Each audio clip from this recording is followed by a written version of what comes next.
Bab 1356, Berjuang. Alif menggelengkan kepalanya. Sekarang dia masih tidak tahu bagaimana situasi orang yang bersembunyi di kegelapan. Apakah dia mengambil artefak ilahi klan laut dan melampaui batasnya, atau apakah dia mempraktikkannya sendiri? Dia tidak mengetahui semua ini. Satu-satunya hal yang saya tahu adalah orang ini sangat kuat. Ayo masuk dan melihat. Julian melihat ke istana Tuan Kota dan berkata, orang ini seharusnya mengawasi kita secara diam-diam. Dia tidak pernah muncul sebelumnya, tapi sekarang dia menghalangi kita. Itu berarti ada seseorang di dalam istana Tuan Kota yang tidak ingin kita melihat sesuatu. Alif mengangguk dan berkata, hati-hati, orang ini sangat kuat. Jika kita benar-benar bertarung, saya mungkin bukan lawannya. Julian tersenyum dan berkata, denganmu di sini, aku tidak perlu khawatir. Julian merasa bahwa Alif tidak sesederhana kelihatannya, dan kekuatannya tidak sesederhana yang dia katakan. Kekuatannya harusnya sangat kuat, dan itu jelas bukan tingkat keabadian yang ke-36 seperti yang dia katakan. Alif mengingatkan, sebaiknya berhati-hati. Oke, mengerti, ayo pergi. Keduanya berjalan berdampingan dan memasuki rumah Tuan Kota lagi. Rumah besar ini berukuran besar dan bangunannya relatif terpelihara dengan baik. Namun, tidak ada seorang pun di rumah besar ini. Keduanya tiba di halaman belakang istana Tuan Kota. Begitu mereka muncul di halaman belakang, Alif merasakan kekuatan yang membuat jantung berdebar-debar. Hati-hati, ada kekuatan yang tidak biasa. Dia mengingatkan. Julian juga merasakannya. Kekuatan ini sangat kuat dan jahat. Begitu Anda mendekat, bau darah sepertinya meresap ke udara. Keduanya perlahan mendekat. Swoosh. Saat ini, bayangan jatuh dari langit, menghalangi jalan mereka berdua. Orang ini berdiri di depan Julian dan Alif. Dia mengenakan jubah hitam, yang agak compang-camping, berlubang, dan lapisan abu-abu menutupi tubuhnya. Rambutnya acak-acakan, dan penampilan spesifiknya tidak terlihat dengan jelas-jelas pupil matanya merah, dan mekar merah. Aura orang ini sangat kuat dan jahat. Julian dan Alif saling memandang. Alif berbisik, hati-hati. Segera, dia mengatupkan tangannya dan berkata, Senior, kami tidak berniat membobol tempat ini. Kami tidak punya niat lain. Dia pertama kali menyatakan bahwa dia tidak punya niat buruk. Namun, pria berjubah hitam itu sepertinya sudah gila, dan menyapu mereka berdua dengan gigi dan cakarnya yang terbuka. Julian tahu bahwa orang ini sangat kuat dan dia jauh dari lawannya, jadi dia segera mundur, sementara Alif menghadapi serangannya. Keduanya bertempur, dan akibat mengerikan dari pertempuran itu pun terjadi.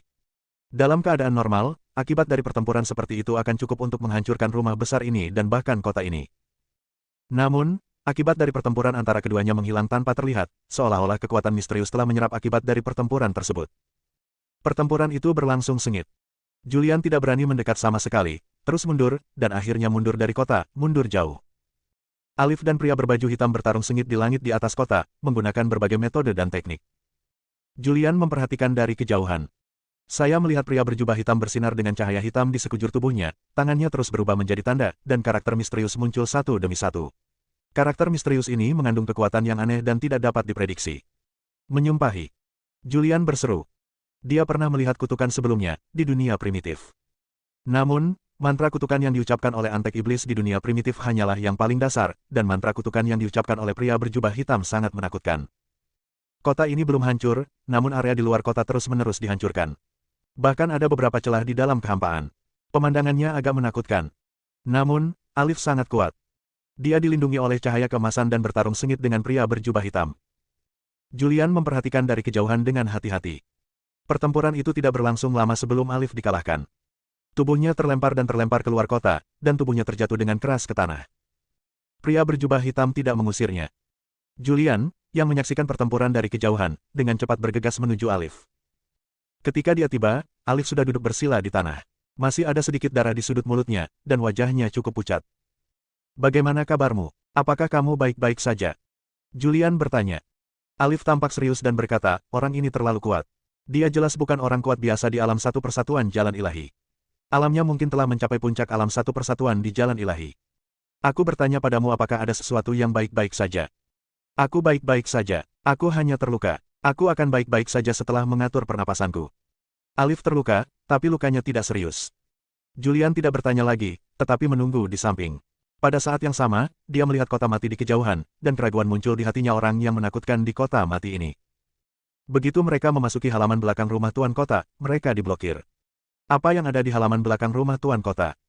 Julian bingung. Alif sedang menyembuhkan lukanya. Penyembuhan ini berlangsung selama 3 hari. 3 hari kemudian, lukanya dianggap stabil. Dia perlahan berdiri dari tanah, menarik napas dalam-dalam, dan berkata, kutukan yang mengerikan. Jika dia tidak mempraktikkan kutukan itu, dia tidak akan bisa menandingiku. Julian bertanya, kutukan itu tersembunyi di kerajaan Sunu. Mungkinkah seseorang telah membuka rahasia kerajaan Sunu dan menghilangkan kutukan kerajaan Sunu? Alif menggelengkan kepalanya dan berkata, seharusnya itu tidak mungkin. Dari pemahaman saya, jika teknik kutukan dihilangkan, maka kutukan negara Sunu akan terangkat, dan dunia tidak akan memiliki batas. Namun, sekarang kutukan negeri Sunu belum hilang, dan batas dunia ini masih ada. Julian menjadi semakin bingung dan bertanya, lalu dari mana orang ini mempelajari teknik kutukan? Alif juga mulai berpikir. Setelah beberapa saat, dia perlahan mengucapkan beberapa patah kata. Segel giok negara. Mendengar ini, Julian bertanya, apakah Anda mengatakan bahwa orang ini memperoleh segel giok kerajaan Sunu, dan kutukannya tercatat di segel giok kerajaan Sunu? Alif mengangguk, yah, itu sangat mungkin. Karena pedang ilahi Myrtle Ungu memiliki catatan ilmu pedang dari leluhur pedang, masuk akal jika ada mantra kutukan pada segel giok nasional. Saat dia mengatakan itu, dia memandang Julian. Saudara Visser, jangan sembunyikan itu secara diam-diam sekarang. Panggil orang-orang kuat di rumah abadimu. Orang-orang di rumah Tuan Kota sangat kuat, dan aku jauh dari tandingannya. Awalnya Julian tidak ingin memanggil Zuzu. Namun, Alif benar-benar memahaminya dan mengetahui bahwa dia memiliki rumah abadi, dan bahwa ada orang kuat seperti Zuzu di rumah abadi. Dia tidak menyembunyikan apapun lagi. Mulailah berkomunikasi dengan Zuzu di rumah abadi. Kakak Zuzu. Begitu dia membuka mulutnya, Zuzu di rumah abadi merespons. Ini dia, aku memperhatikanmu. Segera setelah itu, cincin di jari Julian bersinar dengan cahaya putih, dan cahaya putih itu jatuh ke tanah, membentuk seorang wanita yang mengenakan gaun putih. Alif melirik Zuzu, dan senyuman lucu muncul di ekspresinya, putri kecil, sudah lama tidak bertemu. Zuzu juga melirik ke arah Alif. Dia sudah mengetahui keberadaan Alif sejak lama. Jadi, tidak mengherankan sama sekali. Sebaliknya, dia berkata dengan tenang, saya tidak menyangka Anda bisa lolos dari bencana. Kamu bisa bertahan, kenapa aku tidak? Bab 1357, Asal-Usul Alif. Begitu keduanya bertemu, mereka memulai percakapan. Dilihat dari percakapannya, keduanya tampak sangat akrab satu sama lain. Julian sedikit bingung. Dia tahu asal-usul Zuzu. Zuzu adalah orang dari zaman surga kuno, dan zaman surga kuno dipisahkan dari zaman ini oleh zaman kuno. Ayah Zuzu adalah dewa perang di era pengadilan surgawi kuno. Tidak berlebihan jika dikatakan bahwa dia adalah orang yang paling berkuasa di era pengadilan surgawi kuno. Bagaimana dia bertemu Alif? Mungkinkah Alif juga berasal dari zaman surga kuno? Dia memandang mereka berdua dengan ragu. Zuzu tersenyum dan berkata, namanya sama sekali bukan Alif. Nama aslinya adalah Kaisar Langit Haotian. Dia adalah putra Kaisar Langit di era pengadilan surgawi kuno. Di era pengadilan surgawi kuno, dia disebut sebagai pangeran kecil. Dia juga seorang jenius kuno yang menentang surga. Zuzu tersenyum dan menceritakan asal-usul Alif. Alif tersenyum tipis. Itu semua masa lalu. Kaisar Langit Haotian sudah lama tidak ada lagi. Satu-satunya yang hidup sekarang adalah Alif. Julian tidak bisa tidak melirik ke arah Alif. Dia tidak menyangka bahwa Alif memiliki latar belakang yang begitu penting. Dia sebenarnya adalah putra Kaisar Langit di era pengadilan surgawi kuno, dan dia adalah keturunan Kaisar. Bagaimana kamu bisa bertahan? Zuzu bertanya. Alif berkata, ketika bencana besar datang, ayah saya menyegel saya terlebih dahulu, dan saya baru saja bangun belum lama ini. Oke, jangan membicarakan kejadian masa lalu ini. Sekarang kita harus pergi ke kota dan menaklukkan pria jubah hitam itu yang mempraktekkan kutukan. Mari kita bicara tentang memenangkan segel kekaisaran. Meskipun Zuzu berada di rumah abadi, dia memahami hampir semua yang dialami Julian. Dia berkata dengan tenang, oke, mari kita lihat kotanya dulu. Ketiganya memasuki kota lagi. Segera mereka tiba di rumah tuan kota. Begitu mereka tiba di rumah tuan kota, pria berjubah hitam muncul lagi, tapi kali ini Zuzu dengan cepat mengambil tindakan dan menaklukkan pria berjubah hitam itu dengan satu gerakan, menyegel budidayanya sehingga dia tidak bisa bergerak. Ah, aduh. Pria berjubah hitam itu disegel dan terus berteriak dan berteriak. Zuzu meliriknya dan berkata, dia telah berlatih teknik kutukan, tetapi tidak dapat mengendalikan kekuatan jahat dari teknik kutukan. Dia telah dirasuki iblis, mengakibatkan kebingungan. Dis orang gila. Orang gila. Julian dan Alif sama-sama tercengang. Ya. Zuzu berkata, kekuatan kutukan jahat telah menyerang otaknya dan merusak saraf otaknya. Namun, dia memang kuat. Meskipun ada kutukan di dunia ini dan ada batasannya, dia dapat mengandalkan kekuatan kultivasi dengan teknik kutukan, dia mampu bertahan dari kutukan, dan dia berhasil menyatu dengan Tao dan memasuki alam dewa.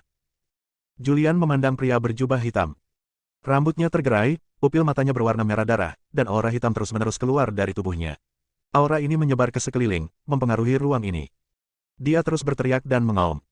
Dia tampak agak menyedihkan. Pada saat ini, Julian merasa kasihan dan tidak bisa menahan diri untuk tidak bertanya, apakah ada harapan. Zuzu berkata, selesaikan kekuatan kutukan di tubuhnya, dan dia akan bisa pulih secara alami. Julian memandangnya dan berkata, Saudari Zuzu, tolong selamatkan dia. Zuzu menggelengkan kepalanya tepat waktu dan berkata, dia telah menjadi dewa. Kekuatan kutukan di tubuhnya terlalu kuat. Aku bahkan belum melangkah menjadi Kaisar Agung. Aku tidak ingin terkontaminasi oleh hal yang mengerikan kutukan itu, tapi kamu bisa mencobanya. Saya. Julian tercengang. Ya. Zuzu mengangguk dan berkata, tubuhmu awalnya dibentuk kembali oleh teratai ajaib kelahiran Kaisar, dan Kaisar kuno klan Diming, ayahmu Fan, Ziku, mempraktikkan teknik kutukan yang tidak lengkap. Energi iblis di tubuhmu memiliki sumber yang sama dengan kekuatan kutukan, jadi kamu harus bisa menyelesaikan kekuatan kutukan di tubuhnya.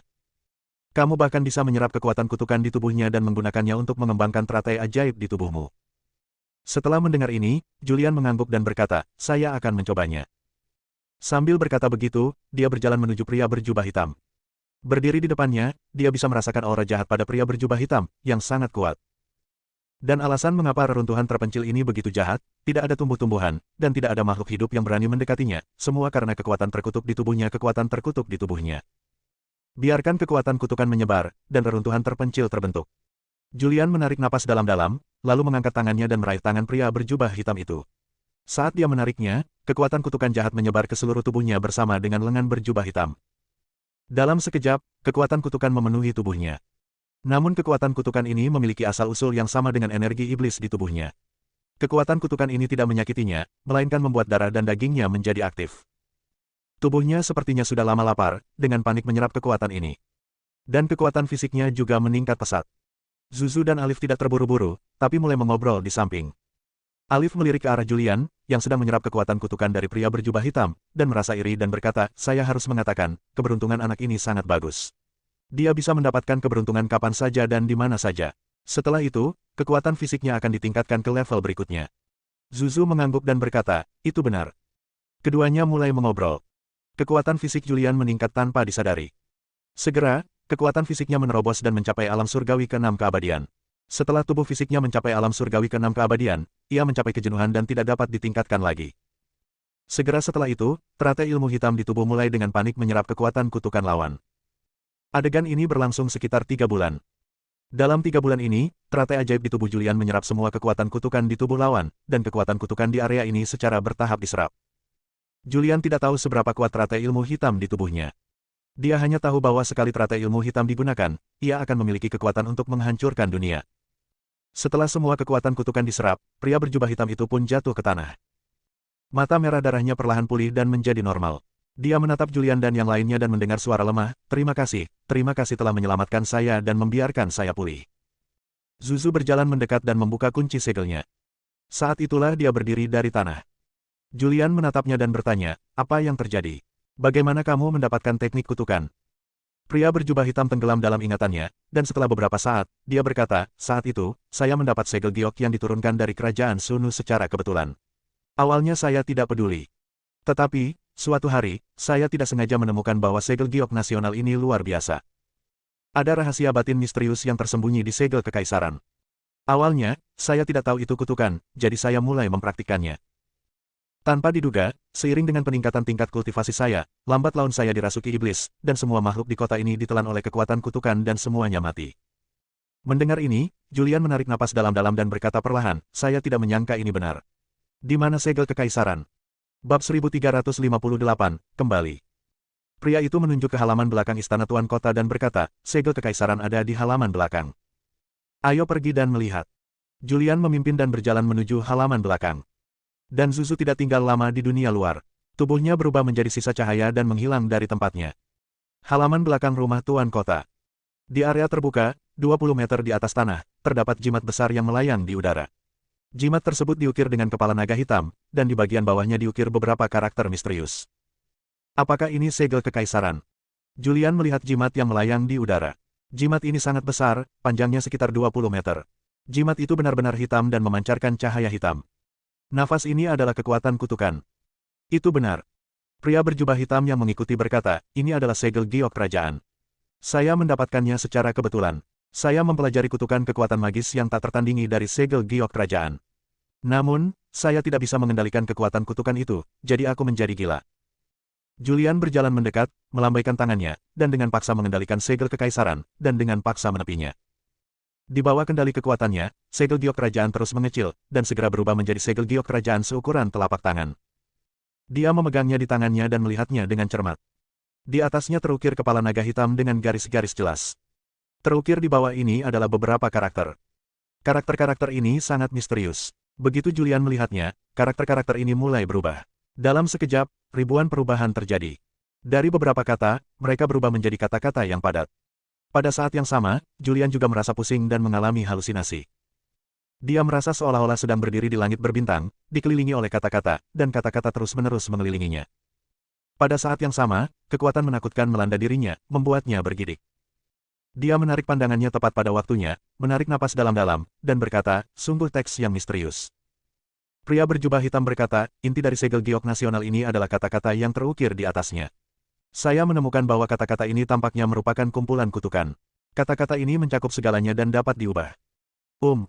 Julian mengangguk dan melepaskan segel kekaisaran. Alif melihatnya tanpa berkata apa-apa, tapi berjalan mendekat dan bertanya, sekarang segel kekaisaran telah diperoleh, haruskah kita kembali dulu dan pergi ke paviliun pedang Ziwei untuk membuka segel paviliun pedang Ziwei dan mengambil pedangnya? Mari kita mewarisi ilmu pedang dari nenek moyang kita dan mengungkap kutukan kerajaan Sunu. Julian mengangguk. Setelah menghabiskan begitu banyak usaha dan melakukan perjalanan ke banyak tempat, saya akhirnya menemukan pedang ilahi Ziwei dan segel kekaisaran. Sekarang selama dia membuka segel paviliun pedang Ziwei dan membuka segel kerajaan Sunu, maka dia bisa meninggalkan Seven Kills Star. Julian memandang pria berjubah hitam, memandangnya dalam keadaan berantakan, memandang dia yang kelelahan, dan bertanya, Senior, apa yang akan Anda lakukan selanjutnya? Pria berjubah hitam itu tampak bingung. Dia menggelengkan kepalanya sedikit. Dia tidak tahu harus berbuat apa. Dia telah dirasuki iblis selama bertahun-tahun. Selama bertahun-tahun, dia menjadi gila dan tidak pernah sadar. Kini tiba-tiba terbangun, dia merasa bingung. Setelah berpikir sejenak, dia berkata, ayo jalan-jalan keliling dunia. Meskipun kekuatan kutukan di tubuhku telah hilang, alamku masih ada. Setelah berlatih keras beberapa saat, aku bisa mendapatkan kembali kekuatanku. Selanjutnya, saya berencana untuk melakukan perjalanan keliling dunia dan bekerja keras. Berkultivasi dan mencapai alam yang lebih tinggi. Julian mengepalkan tangannya dan berkata, aku akan mengambil segel kekaisaran, dan kita tidak akan pernah pergi. Jangan lewat. Pria berjubah hitam tidak banyak bicara. Setelah mengucapkan sepatah kata pun, tubuhnya bersinar dan menghilang dari pandangan Julian dan Alif. Julian memandang Alif dan berkata, oke, ayo pergi. Alif mengangguk. Mereka berdua tidak tinggal lama di area ini dan segera pergi. Setelah meninggalkan reruntuhan ini, dia mengikuti Master Pedang Busan yang sedang menunggu di luar, dan mengambil kapal terbang Master Pedang Busan untuk meninggalkan daerah ini dan bergegas ke kerajaan Sunu. Setelah melakukan perjalanan selama beberapa waktu, mereka bertiga muncul di perbatasan negeri Sunu. Master Pedang Busan berhenti dan berkata, ada kutukan di kerajaan Sunu, jadi saya tidak akan pergi ke sana. Saya harap kalian berdua dapat membatalkan kutukan negara Sunu dan kutukan dunia ini. Saat itu, Anda akan menjadi sang dermawan dunia akan dikenang oleh seluruh dunia. Julian mengepalkan tangannya dan berkata, terima kasih, senior, karena telah menemani saya sepanjang jalan. Master Pedang Busan berhenti sebentar dan berkata, ini hanya usaha kecil, tidak layak untuk disebutkan. Julian tidak mengucapkan terlalu banyak kata sopan, berbalik dan pergi. Begitu dia muncul di kerajaan Sunu, mata-mata dari kerajaan Keiyuan mengetahuinya. Saat ini, kerajaan Keiyuan, halaman belakang istana kekaisaran. Kitan muncul lagi di depan sebuah rumah kayu sederhana. Berdiri di depan rumah kayu itu, dia berteriak dengan hormat leluhur. Berderak. Pintu kayu terbuka dan seorang lelaki tua keluar. Orang tua itu mengenakan jubah abu-abu, rambutnya hampir seluruhnya putih, dan dia tampak sangat tua. Dia adalah nenek moyang Kitan, bernama Kylie. Dia adalah seorang jenius dan kuat. Meskipun dia bukan kaisar pertama kerajaan Keiyuan, dengan bantuannya kerajaan Keiyuan didirikan. Kylie sangat sakti dan merupakan orang terkuat di kerajaan Keiyuan. Namun, ia selama ini hidup mengasingkan diri dan tidak muncul ke dunia luar. Kylie keluar, duduk di kursi di luar, dan bertanya, bagaimana situasinya? Kitan berkata, ada berita bahwa Julian telah kembali ke negeri Sunu. Jika tidak terjadi apa-apa, dia seharusnya menemukan pedang ilahi Ziwei dan segel kekaisaran. Tidak perlu terburu-buru. Kylie tampak tenang dan berkata, Julian adalah manusia takdir. Hanya dia yang bisa membuka segel paviliun pedang Ziwei. Hanya dia yang bisa membuka kutukan kerajaan Sunu. Kami menunggu. Setelah dia mendapatkan berkah ini, saya akan keluar sendiri. Saat dia berbicara, dia berdiri dan meregangkan ototnya. Aku sudah bertahun-tahun tidak berkeliling dunia luar. Dunia luar sepertinya sudah lupa kalau ada orang sepertiku, Kylie, di dunia ini. Sudah waktunya untuk keluar dan bergerak. Setelah segel dunia ini dibuka, setelah dunia ini tidak memiliki batas, maka saya akan menjadi orang nomor satu di dunia, dan saya akan menjadi satu-satunya kaisar di dunia ini. Kylie sangat mendominasi. Dia sangat yakin dengan kekuatannya sendiri. Julian tidak tahu bahwa ada banyak orang yang diam-diam menunggunya membuka segel paviliun pedang Ziwei, menunggunya melepaskan kutukan kerajaan Sunu. Orang-orang ini termasuk nenek moyang kerajaan Kaiyuan dan nenek moyang sekte pedang klan laut. Dan Julian tidak ingin terlalu memikirkan hal ini. Sekarang, dia ingin bergegas ke paviliun pedang Ziwei sesegera mungkin untuk membuka segelnya, dan pada saat yang sama menghilangkan kutukan kerajaan Sunu dan kutukan dunia ini. Dia melakukan ini bukan demi keberuntungan. Dia hanya ingin meninggalkan Seven Kill Star secepat mungkin. Karena bencana ketiga di bumi akan segera datang. Dia harus kembali ke bumi sebelum datangnya bencana ketiga di bumi dan memimpin umat manusia di bumi melewati bencana ketiga. Bencana yang ketiga adalah bencana kutukan. Seperti apa musibah ini? Bab 1359, pilih salah satu dari keduanya. 4. Kesengsaraan bumi. Banyak orang biasa yang meninggal pada bencana pertama, namun bencana ini berdampak kecil pada biksu manusia. Bencana kedua bisa disebut akhir umat manusia. Bagian dari bencana kedua diselesaikan oleh Julian. Namun, Julian tidak dapat menyelesaikan segel di tubuh manusia. Ini hidup berdampingan dengan manusia. Jika manusia ingin menerobos lagi, mereka perlu membuka segelnya. Di seluruh umat manusia, hanya ada segelintir orang yang mampu melakukan hal ini. Bencana yang ketiga adalah bencana kutukan. Julian masih belum mengetahui apa itu kesengsaraan terkutuk, namun dapat dibayangkan bahwa kesengsaraan ketiga sangat menakutkan, jauh lebih menakutkan daripada kesengsaraan kedua. Setelah kembali ke negeri Sunu, Julian dan Alif bergegas dan kembali ke paviliun pedang Ziwei dalam beberapa hari. Paviliun pedang Ziwei. Puncak utama, di aula utama. Julian bertanya, pedang ilahi Ziwei telah dibawa kembali. Bagaimana cara membuka segel paviliun pedang Ziwei sekarang, dan di mana segel paviliun pedang Ziwei? Duduk di depan aula adalah ahli pedang baru Yelena. Dia menggelengkan kepalanya sedikit dan berkata, saya tidak mengetahui hal-hal ini. Mungkin hanya ahli pedang sebelumnya yang tahu, tetapi ahli pedang Yasmin dan Ratu Melvin sudah lama pergi. Saya tidak tahu di mana sekarang. Alif berdiri tepat waktu dan berkata, jangan khawatir, tunggu sebentar lagi sampai Master Pedang Yasmin dan Ratu Melvin kembali. Itu saja. Lalu dia turun untuk beristirahat. Alif melirik Yelena dan bertanya, apakah dia masih di penjara bawah tanah? Yelena mengangguk dan berkata, iya. Alif tidak tinggal lama, dan langsung meninggalkan puncak utama, menuju ke puncak tempat Yelena sebelumnya, dan pergi ke penjara bawah tanah di puncak ini. Dia mempertemukan Yasmin dan Melvin. Keduanya duduk bersila di tanah. Yasmin melirik Alif dan berkata dengan tenang, ada apa? Apakah ada yang salah? Alif tersenyum dan berkata, ini bukan masalah besar, hanya saja Julian dan saya menemukan pedang ilahi Ziwei dan segel kekaisaran. Apa? Keduanya berseru pada saat bersamaan. Melvin memandang Alif dengan takjub, dengan ekspresi tidak percaya di wajahnya, dan bertanya, maksudmu, kamu telah menemukan pedang ilahi Ziwei dan segel kekaisaran? Ya. Alif mengangguk dan berkata, kami memang telah menemukannya, tapi kami tidak tahu cara membuka segel paviliun pedang Ziwei, kami juga tidak tahu cara menggunakan segel giok nasional untuk membatalkan kutukan kerajaan Sunu. Aku akan membiarkanmu keluar sekarang, tetapi kamu tidak boleh berbicara omong kosong. Jika Julian bertanya, katakan saja kamu keluar untuk mencari pedang kain sutera Myrtle dan segel giok nasional. Jika kamu mengatakan lebih banyak, kamu tahu konsekuensinya. Wajah Alif muram, mengancam mereka berdua. Melvin mengangguk dan berkata, jangan khawatir, saya tidak akan banyak bicara.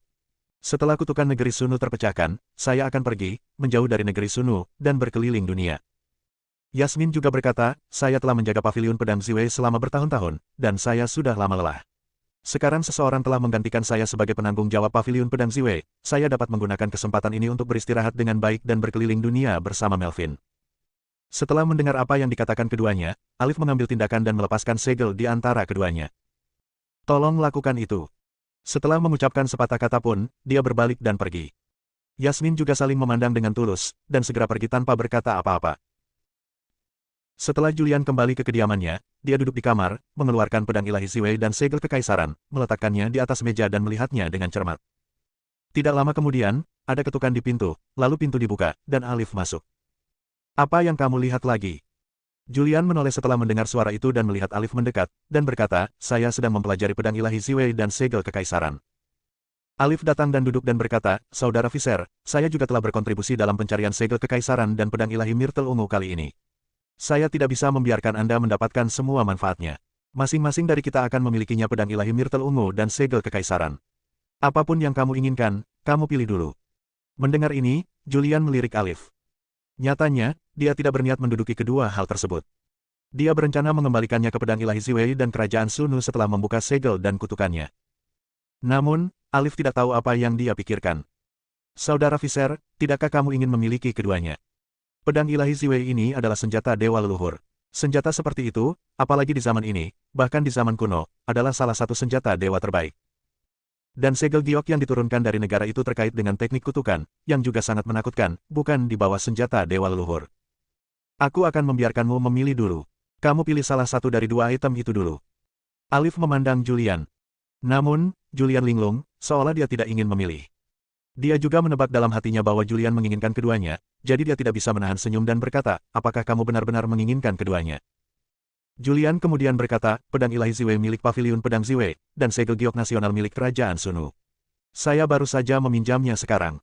Setelah segel Paviliun Pedang Ziwei dibuka, pedang ilahi Ziwei akan kembali ke Paviliun Pedang Ziwei.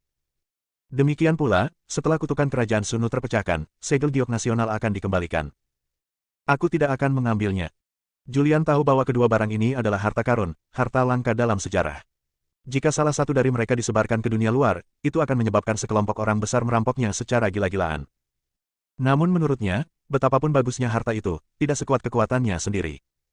Selama kekuatannya ditingkatkan, bahkan pedang besi biasa pun bisa meledak dengan kekuatan yang menghancurkan.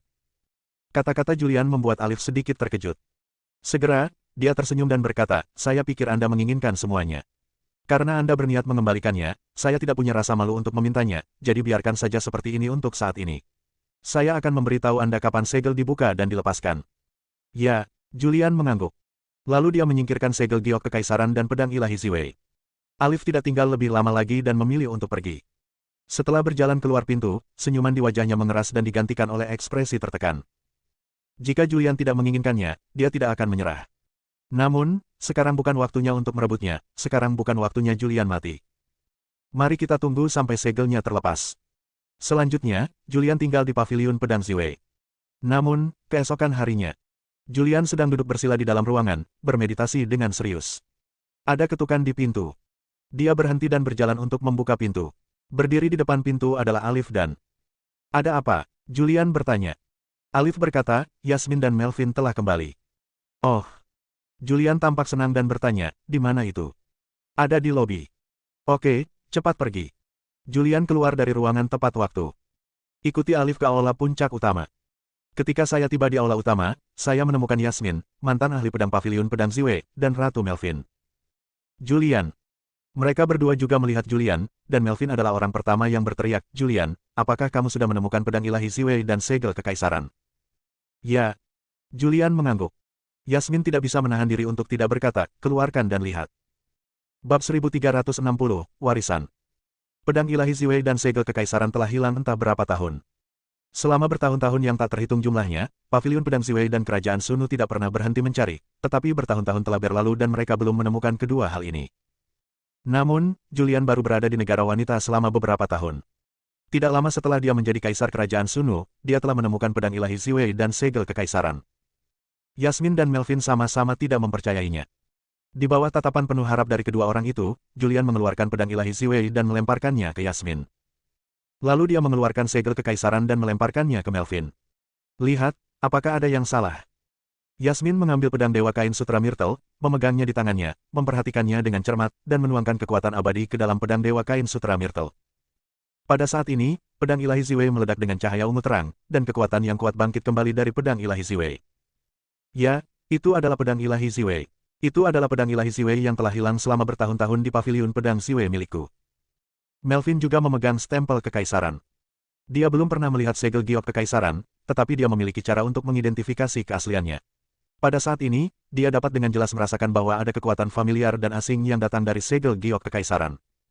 Yang familiar adalah kekuatan ini memiliki sumber yang sama dengan kekuatan yang dia kembangkan. Yang aneh adalah dia belum pernah melihat segel giok kerajaan, dan sekarang sesuatu yang belum pernah dia lihat berasal dari sesuatu yang memiliki sumber kekuatan yang sama dengan miliknya. Itu benar. Melvin mengangguk dan berkata, ini adalah segel giok nasional negara kita, Sunu, yang telah hilang selama bertahun-tahun. Alif berdiri dan berkata, karena benda ini nyata, mari kita mulai dari Paviliun Pedang Ziwei. Master Pedang Yasmin, sebagai mantan ahli pedang dari Paviliun Pedang Ziwei, Anda harus tahu cara membuka segel Paviliun Pedang Ziwei. Yasmin mengangguk. Lalu, dia melirik Julian. Serahkan pedang ilahi Ziwei di tangan Anda. Julian mengambilnya. Yasmin berkata, dari informasi yang diturunkan dari paviliun pedang Ziwei saya, pegunungan tempat paviliun pedang Ziwei saya berada adalah sebuah formasi, dan kunci untuk membuka formasi tersebut adalah pedang Dewa Ziwei. Namun, tidak semua orang dapat membuka formasi tersebut. Untuk membuka formasi, selain pedang ilahi Ziwei, kamu juga membutuhkan sesuatu yang lain. Alif bertanya, apa yang kamu butuhkan? Yasmin berkata lagi, saya katakan sebelumnya bahwa dibutuhkan seseorang yang memiliki takdir untuk membukanya. Dan orang yang ditakdirkan harus memiliki tubuh pedang, dan dia juga harus memiliki energi pedang yang ditinggalkan oleh leluhur pedang di tubuhnya. Cara membukanya cukup sederhana. Berdiri di titik tertinggi dari puncak utama paviliun pedang Ziwei, memegang pedang ilahi Ziwei, mengaktifkan pedang ilahi Ziwei, dan mengaktifkan energi pedang di dalam tubuh, memungkinkan energi pedang menyebar ke seluruh paviliun pedang Ziwei, dan kemudian gunakan pedang ilahi sebagai kekuatan untuk mengaktifkan formasi secara paksa. Buka paksa formasi. Yasmin memberitahukan kunci untuk membuka formasi dan membuka segel. Mendengar ini, Alif melirik ke arah Julian dan berkata, Saudara Visser, mengapa kamu masih linglung? Mengapa kamu tidak pergi dan mencobanya?